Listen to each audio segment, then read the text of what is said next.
Mr. Rogers, Mr. Dress Up, Miss Frizzle. These are just some of the people that, in many ways, made up my childhood.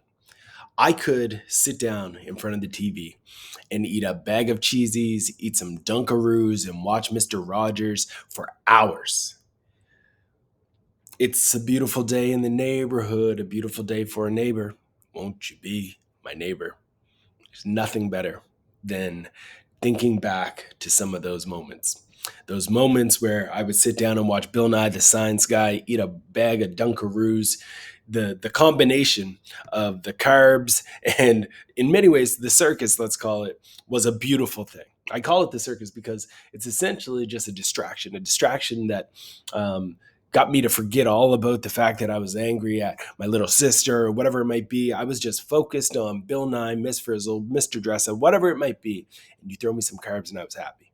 This is a combination, though, that is ridiculously powerful. And I've recently learned that as a dad. I can throw on Miss Rachel, I can throw on Bluey and give my kids some goldfish, and they will chill, right? It is an amazing combo, but it is a very dangerous combo.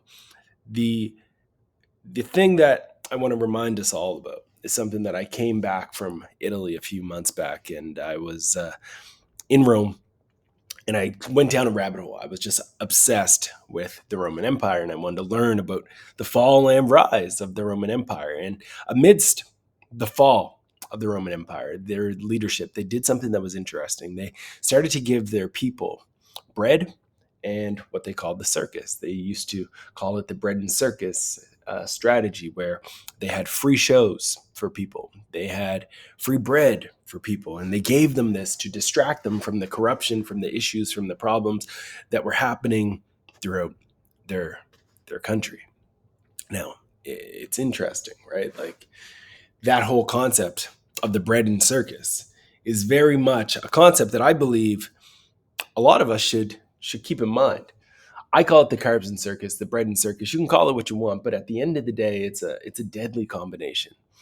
And it's a combination, though, that is symbolic in many ways of what I think is happening in business. I think we're all being thrown a lot of bread and a lot of circus, and we're buying into the hype. And it's a shame. Shout out to the bread and circus when it comes to like getting people to chill, but we gotta be careful in our industry, right?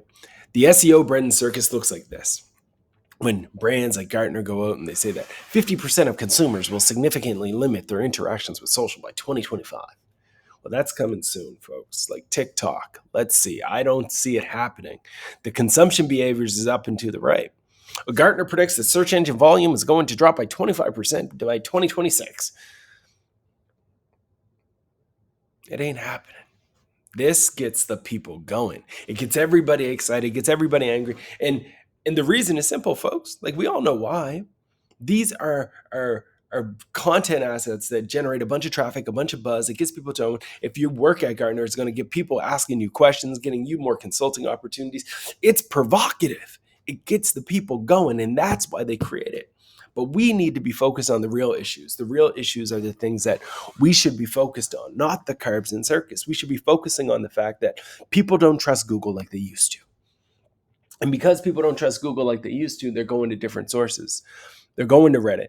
They're going to YouTube. They're going to TikTok. They're going to Instagram. They're making decisions. They're going to TripAdvisor. They're going to different sites.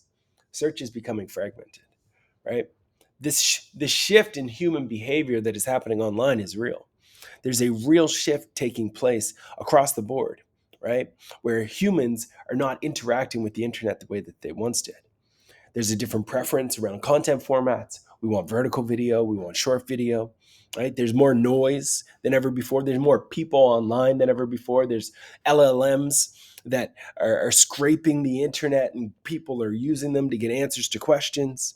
And the speed in which AI is changing has everybody shaken up. These are the issues we should focus on, because these are the issues that we can actually make real strong decisions on, right? And when we look at this chaos from these companies, I remind you, like, these are the same people who told us we're all going to be in the metaverse in a few years, right? I get that the prediction game is wrong, is hard. I get it. I really do. But we need to be careful. We need to be careful getting so caught up in the carbon circus when the data tells us the reality. The reality is that the death of Google is highly overestimated. 32 million people have used ChatGPT at some point. A lot of people. 50 million have used it to learn or entertainment. A lot of people. But you have to understand the context there. These are people who have used it. These are not people who use it daily, like the 71 million people who use Google every single day to find a business. The spectrum and the scale is completely different. The death of Google is highly, highly overestimated. And let's say, for example, that the number one most visited website in the world, Google, did in fact start to lose a significant amount of search traffic. Let's keep in mind that the second most popular website in the world is YouTube. The second biggest search engine in the world is YouTube. And they happen to be all in one company. The death of Google is highly overrated. Now, here's what's not overrated. The hype around AI is real. Since 2020, there has been a massive spike in the amount of people who are subscribing to the subreddit artificial intelligence. Why? Because more and more people have woken up. I've been talking about AI since 2018. Since 2018, I've been giving keynotes, I've been giving presentations, I've been doing research, I've been thinking deeply about how this technology is going to show up in our world. And it's here. And people are catching on, right? But the opportunities that exist need to be, while exciting, we also need to calm down a little bit. Because at the peak of ChatGPT going to the market, there was more dialogue happening than ever before. Like the hype was real. In March 2023, so many people were on Reddit, on Twitter, on LinkedIn talking about ChatGPT. The peak was significant. People were talking about it. It had the people going. There was more posts than ever before, but it all started to die down. Why? Because people went back to their usual behaviors of using Google, of using things that they're familiar with. And I do believe that that is a productivity and efficiency mistake. I do believe that. I believe if you check out our prompt guide, we have this thing that we created called the AI Marketing Console, where we created and developed over 20 videos talking through how marketers can use ChatGPT to get more out of their work, how marketers can be more effective. Feel free to download that, subscribe to it. We update it regularly. Use that to be productive, because it can be a ridiculous, ridiculous productivity and efficiency gain. I believe that. But what I also believe is that the death of Google because of it is highly overestimated. So when you see those reports, just move on, right? Because it's constant, folks. Like it's constant. We're seeing conversations about AI every single week in various publications. We looked at all of the different Substacks from a wide range of different writers and creators. And Google and Microsoft are showing up in the most Substack posts with reference to AI, followed by Apple, and then Twitter, and Amazon, and YouTube. You know who's missing here? Meta, right? Why isn't Meta a part of these conversations? Meta is tied with Microsoft as the number one acquirer of shipping NVIDIA chips that are AI focused in the world. But we're not talking about that. I believe truly that in the next few years, I know I said that predictions aren't something to hold your hat on, but I do believe in the next few years, we're going to see Facebook make a bigger play and take a bigger swing in the wonderful world of search. So when I talk to marketers and I talk about their roles, we looked at the data and it turns out that writers are the most at risk. That shouldn't surprise anyone. Email marketers number 2, followed by graphic designers, and then generalists and SEO strategists. This is what the marketers believe. The marketers believe that these are the roles that are at risk. If you're an email marketer, you might be wondering, why are they after me? Well, I was recently at a summit and I saw this technology that literally through a chat experience was able to ask the platform to design, write, create, code email campaigns, 5 of them, that would promote a certain product that they had created, design the graphics that would go into it, and using a combination of stable diffusion, using a combination of just natural language processing, it was able to do it. And it did it better than most brands do. It's a fascinating time. When I think about what is going to have the most impact from AI, I think it's less around the role of how we search and more around things like this. You can identify leads more effectively than ever. we've been toying around with a lot of very fascinating technologies at Foundation that are giving us the ability to identify leads at a very valuable moment in the buyer's journey, whether it's on a pricing page, whether it's on a blog post that's bottom of funnel, whether it's before they book a demo. You can get insight and then set it up so you can optimize your outreach and marketing optimizations where emails are being sent to these individuals just because they visited a certain page on your website. It's a fascinating time to be alive. And then when they download something and you see their email drip campaign, you can have a little bit more context around the types of things that they visited, the types of stories that they wanted.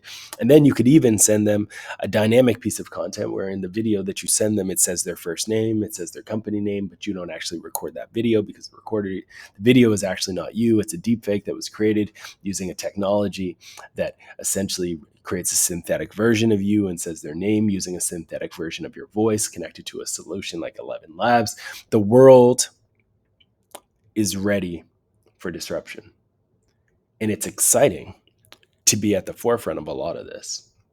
If you're interested in learning more about this stuff, feel free to reach out at any point. I'd love to chat with you and talk about how your company might be able to use it or how your business might be able to get some wins out of this technology. Happy to speak with your teams. All right. Some of the other opportunities that come from all of this is the fact that marketers believe, and I think this is a good way to think, that AI should save them time, and it should. I can do more in a spreadsheet today than I ever could before, right? And it's giving me new capabilities because now I can, in many ways, write scripts, write code in ways that I couldn't do before. But here's where things get interesting, folks. The market itself for marketers, and I think it's closely connected to the rise of AI, is flat. The amount of roles that are available today in SEO and go-to-market and growth are flat. There's not an increasing demand for these roles. Companies aren't hiring more of them. Companies are satisfied with who they have. They're not increasing the headcount.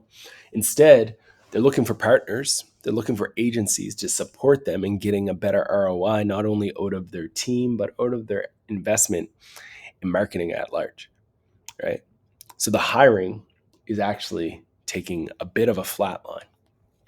And when you look at something that is very interesting is the postings that do show up, the job postings, the roles that do show up today are actually including AI as a job requirement, right? The vast majority of roles that we looked at back in 2021, 2022 had no mention of AI.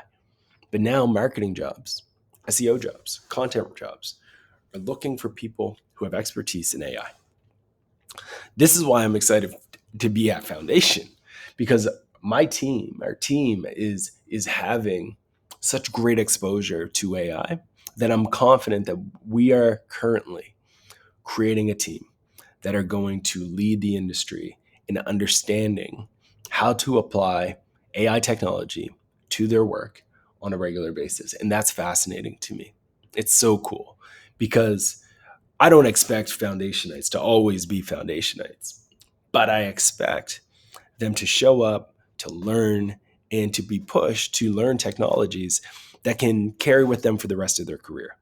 And that's exciting for me. That's special for me. And if you're interested in learning more about Foundation and our roles, we have a careers page. Definitely throw your hat in the ring if an opportunity seems like it's a good fit for you. But this is a fascinating time. More and more jobs are requiring AI.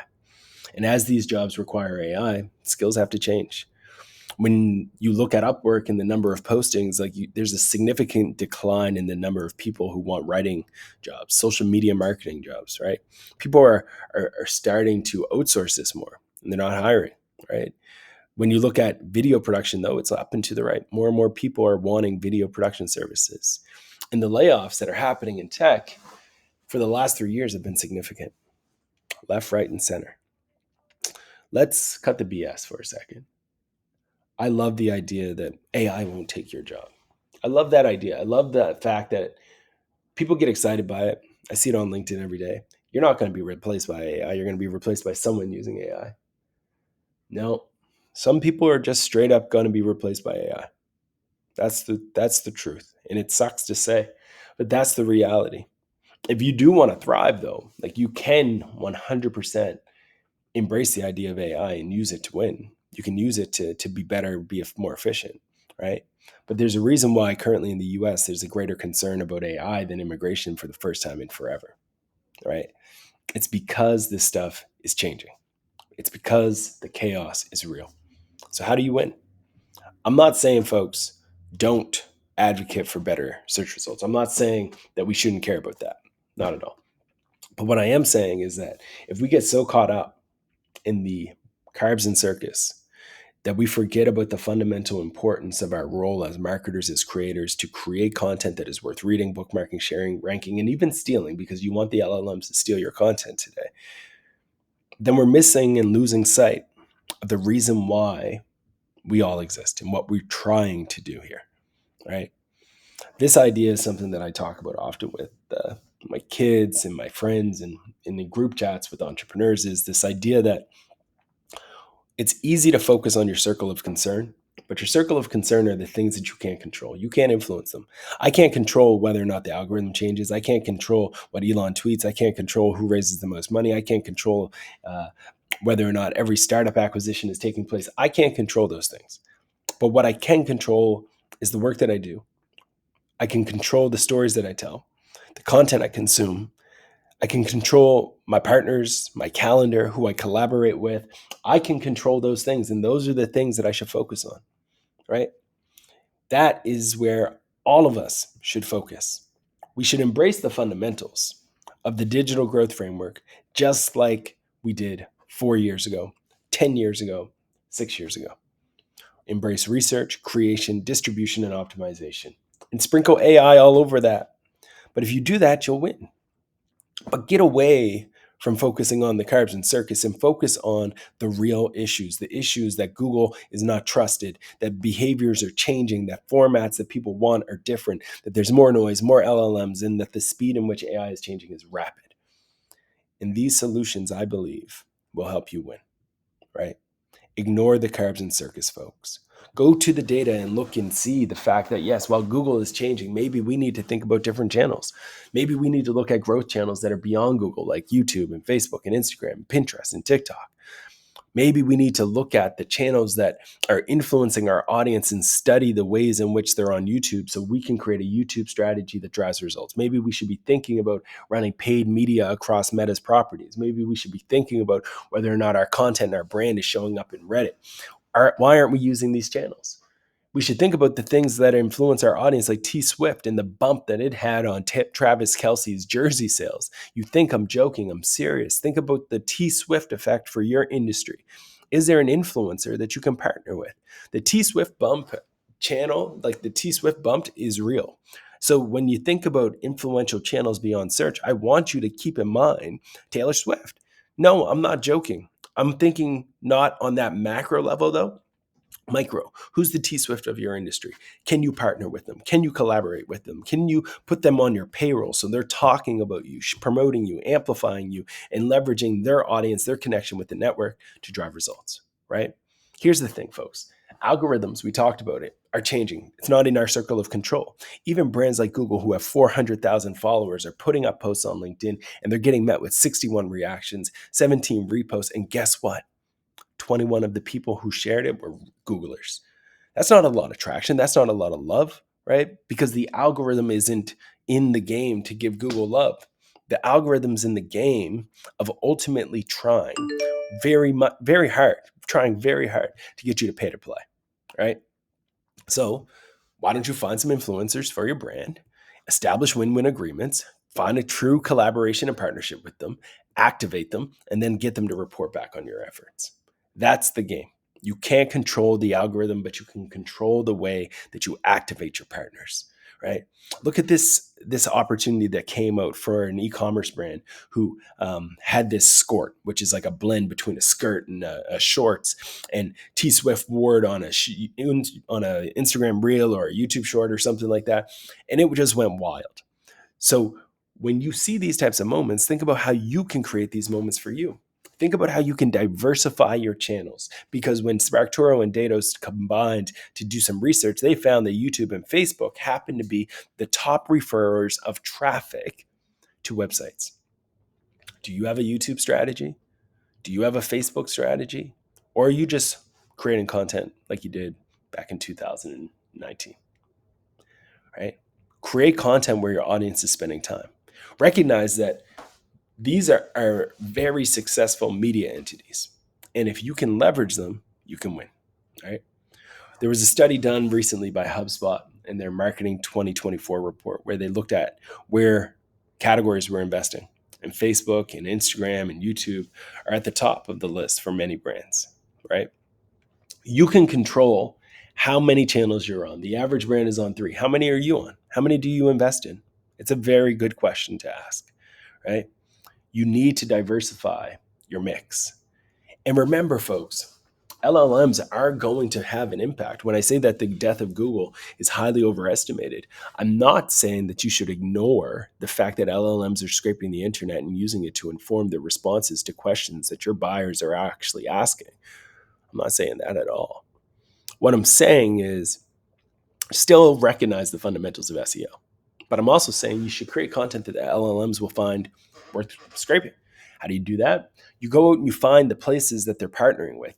And these brands, according to CB Insights, are some of the best licensing targets that big tech should lock up, right? So if you're a brand and you have customers who are, let's say you're in the food world, go to Cookpad and then start to create a bunch of content that is going to be scraped. So when people ask for a recipe, it's recipes that include your product, right?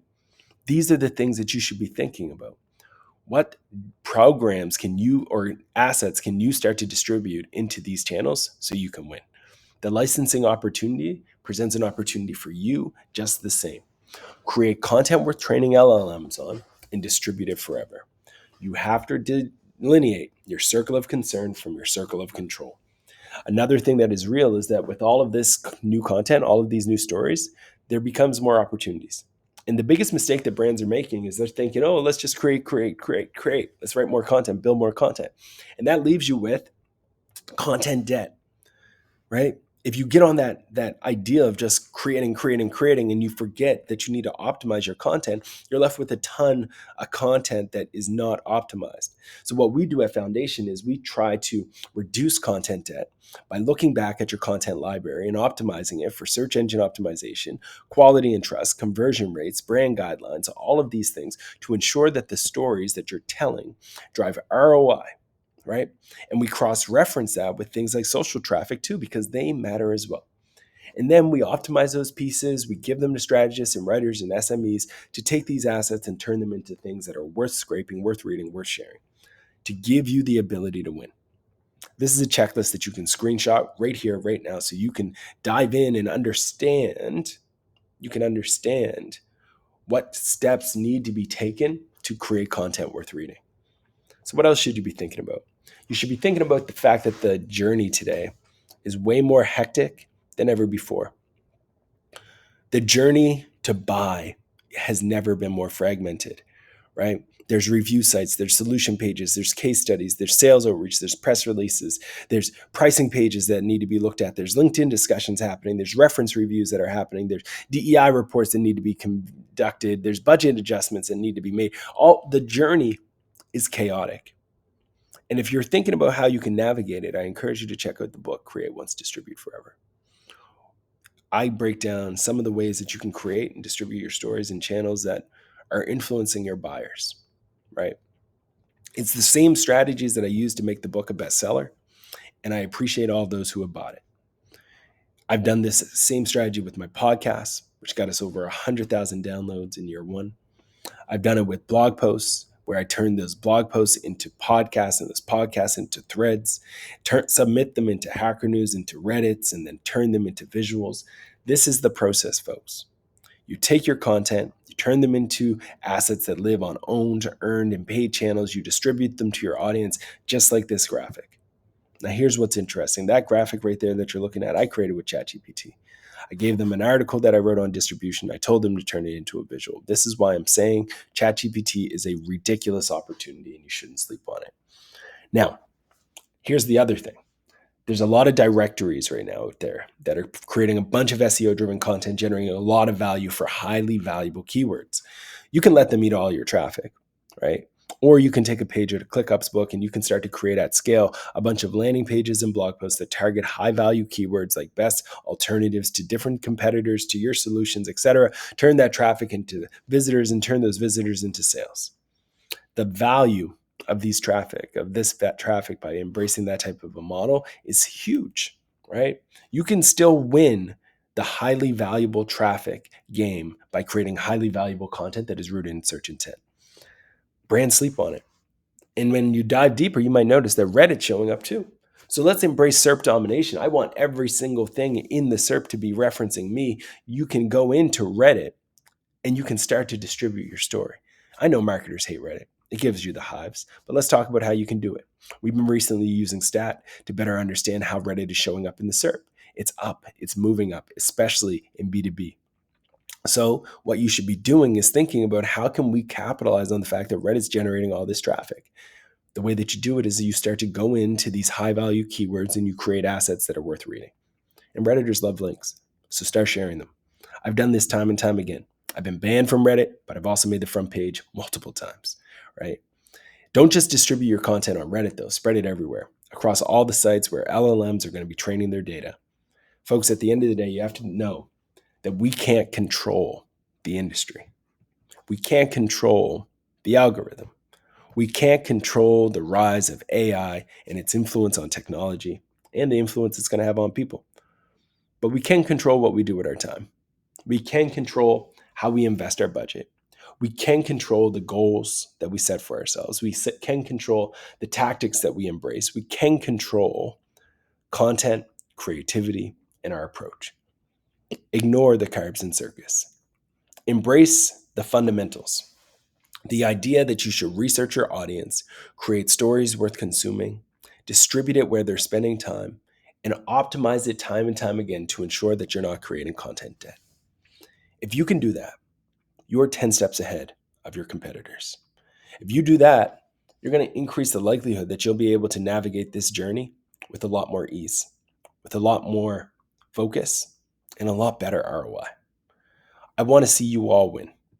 I want to see you create content that is worth creating and have the playbooks to distribute them across a wide range of channels, whether it's a webinar or a blog post, a case study or a keynote. Create content that shapes culture and then distribute it like wildfire. Focus, folks, on the things that you can control. It's never been a more hectic time. It's never been a more difficult time.